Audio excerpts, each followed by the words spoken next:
अभी हमने पढ़ा कि लाइट जो है वो इस तरह का है, मतलब फोटोन से बनी है, ऑब्जेक्ट को देखने में हमारी हेल्प करती है, इलेक्ट्रोमैग्नेटिक वेव्स थी, ठीक है। और अब देखिए आगे,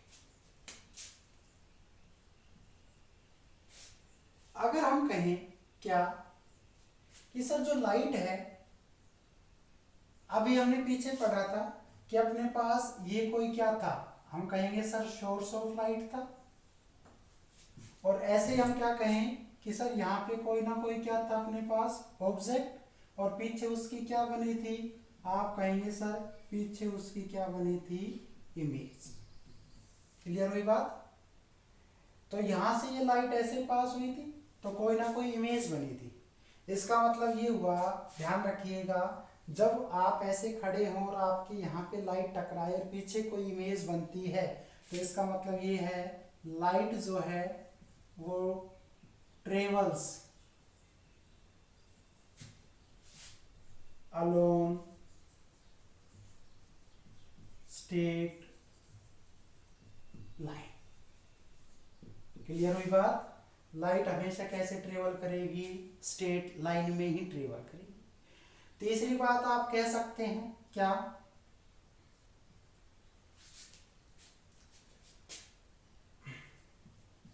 speed of light, speed of light in air medium, speed of light in air medium. और ऐसे ही दूसरी बात क्या लिख देंगे, आप कहेंगे sir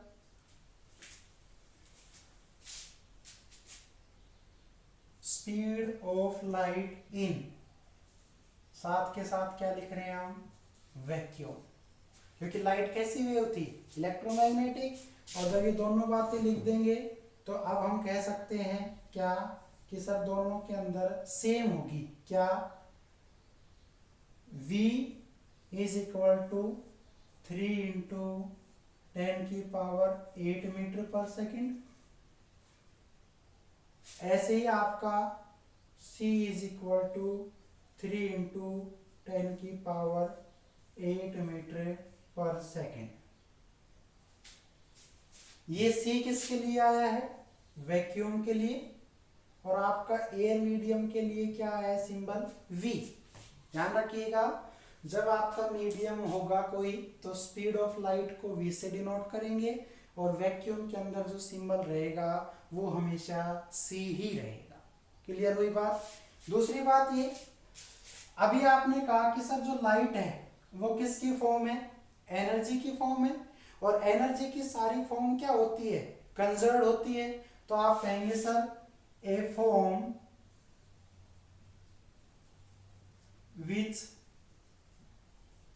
is not conservative। Clear हुई बात। एनर्जी की ऐसी फॉर्म जो क्या नहीं है भाई, आप कहेंगे सर कंजर्वेटिव नहीं है। इसका मतलब क्या है, इसका मतलब ये है कि ये आपका कोई पॉइंट है ए, ये कोई पॉइंट है बी, ये इनिशियल, ये फाइनल, ये आपका वे हो गया। और वे एक तरह से क्या होता है, मीडियम। इसका मतलब ये हुआ कि सर ऐसी फिजिकल क्वांटिटी जो दोनों मीडियम पर तो क्या हो, आप कहेंगे सर डिपेंड हो, डिपेंड हो, लेकिन मीडियम पर क्या हो, इंडिपेंडेंट हो। तो ऐसी क्वांटिटी को हम क्या कहेंगे, आप कहेंगे सर कंजर्वेटिव कहेंगे। क्लियर हुई बात। ऐसी क्वांटिटी को क्या कहेंगे, कंजर्वेटिव। लेकिन ठीक इसके अपोजिट हो जाए, क्या, डिपेंड की जगह तो क्या हो जाए, उल्टा कर दो, इंडिपेंडेंट हो जाए। और इंडिपेंडेंट की जगह क्या हो जाए, डिपेंडेंट हो जाए। तो इसका मतलब ये हुआ कि लाइट क्या होगी, आप कहेंगे सर नॉन कंजर्वेटिव। क्लियर हुई बात, नॉन कंजर्वेटिव। तो इसका मतलब लाइट किस पर डिपेंड करती है, मीडियम पर, जबकि इनिशियल और फाइनल पॉइंट पर क्या करती है, इंडिपेंडेंट करती है। क्लियर हुई बात। ऐसे ही अगर हम कहना चाहें क्या कि सर जो लाइट है अपनी,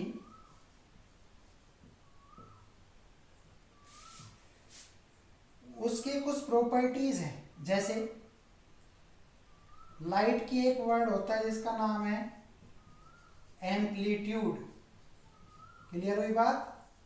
दूसरा वर्ड होता है इंटेंसिटी। ऐसे ही आपका वर्ड होगा जिसका नाम क्या है, आप कहेंगे सर वेवलेंथ। और ऐसे ही होती है आपकी स्पीड।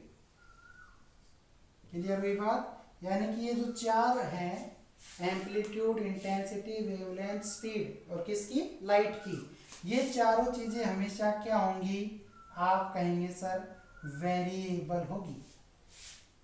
बट जो आपकी क्या होती है भाई, फ्रीक्वेंसी, ठीक है ना, वो हमेशा क्या होती है, कांस्टेंट। ये बात ध्यान रखिएगा।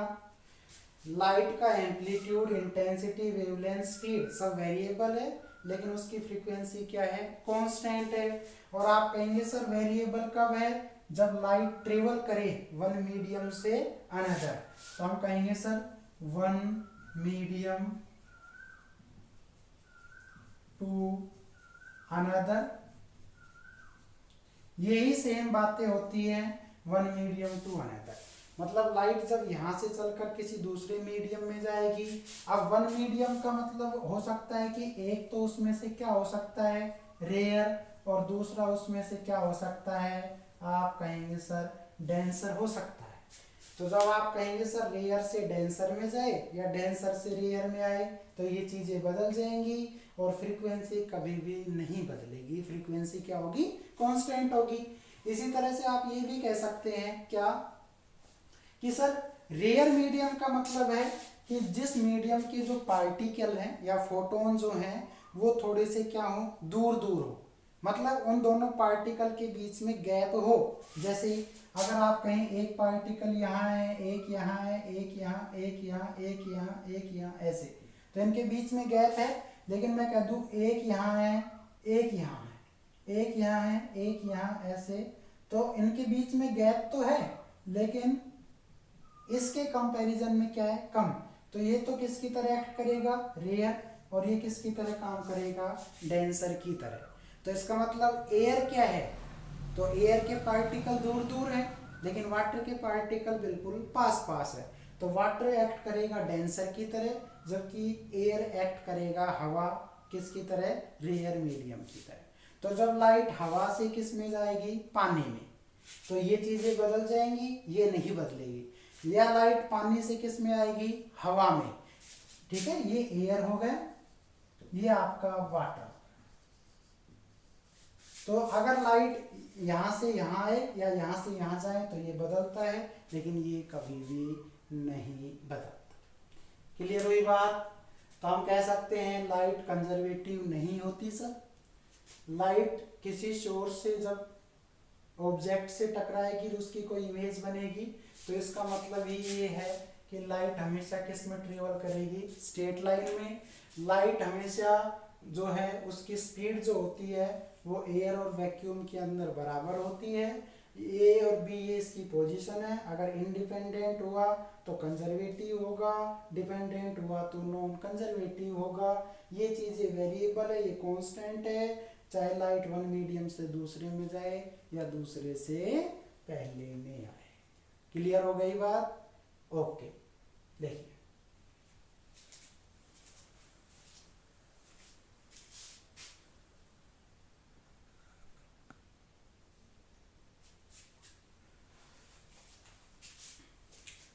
लाइट के दो चार पॉइंट और बचे हैं, देख लीजिए इंपॉर्टेंट क्या है। एक है आपका सोर्स ऑफ लाइट, ध्यान से देखिएगा, सोर्स ऑफ लाइट। पहला सोर्स हम जानते हैं कौन सा है,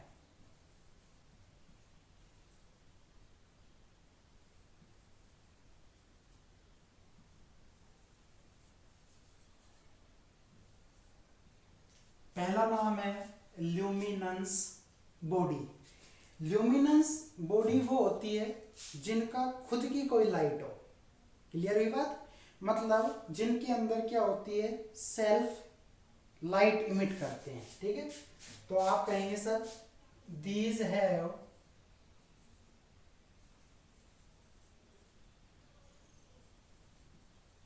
लाइट इमिट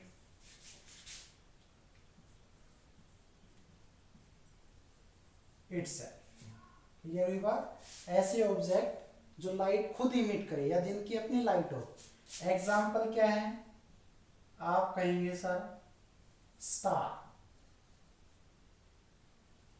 दूसरा क्या है, सन।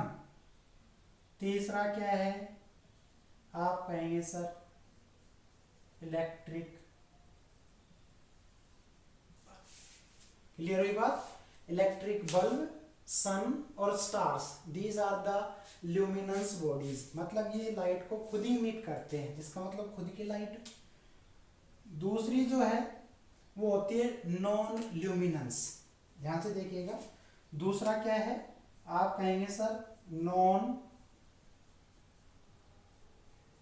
Luminance body. इसका मतलब है इनकी खुद की कोई लाइट नहीं है, लेकिन इन पर अगर लाइट पड़ जाए तो ये हमें दिखाई देने लगते हैं। तो जैसे आपकी क्या हुई, टेबल, चेयर, ऐसे ही बोर्ड, ऐसे ही क्या हो गया, पेपर। ये सारे क्या हैं, नॉन ल्यूमिनेंस है। क्लियर हुई बात? जिनकी खुद की कोई लाइट नहीं है, लेकिन अगर इन पर लाइट पड़ती है तो ये अपने आप में दिखाई दे जाते हैं, विजिबल हो जाते हैं। तीसरा जो है उसका नाम होता है, आप कहेंगे सर ट्रांसल्यूसेंट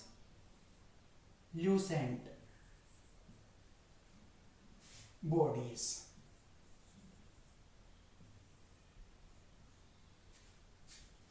ट्रांसल्यूसेंट बॉडीज वो होती है जिनमें लाइट मतलब पार्शियली पास हो, पूरी तरह से पास नहीं हो। क्लियर हो रही बात? एक तो वो होता है कि जिसके अंदर पूरी तरह से पास हो जाए, जैसे एक वर्ड लिख रहा हूं मैं और उसका नाम है ट्रांसपेरेंट। समझिएगा, तो ट्रांसपेरेंट तो नाम से ही पता चल रहा है लाइट पास हो जाएगी। जैसे एयर, वाटर, गिलास, ये तो सब क्या है, आप कहेंगे सर ट्रांसपेरेंट है। लेकिन ट्रांसल्यूसेंट क्या होता है कि जिनके अंदर लाइट क्या है, आधी पास हो, पूरी तरह से पास नहीं हो, आधी तरह से। तो जैसे मैं कह दूं, एक कागज ले लीजिए, ये हो गया पेपर, और इस पेपर के ऊपर यहाँ पे हमने इसको तेल में भिगो दिया, तो ये ऑयल की लेयर हो गई। और अब यहाँ पे कोई सोर्स रख दिया हमने, यहां से जैसे इस पर लाइट पड़ेगी तो लाइट का कुछ पार्ट, ठीक है, तो आप कहेंगे some part is passed. Light का कुछ पार्ट ही क्या होगा, पास होगा। किसके अंदर, इसके अंदर, इसमें पूरी तरह से होगा। और एक आपका पांचवा था जिसका मान था ओपेक्यू, और ओपेक्यू में क्या था, लाइट डज नॉट पास।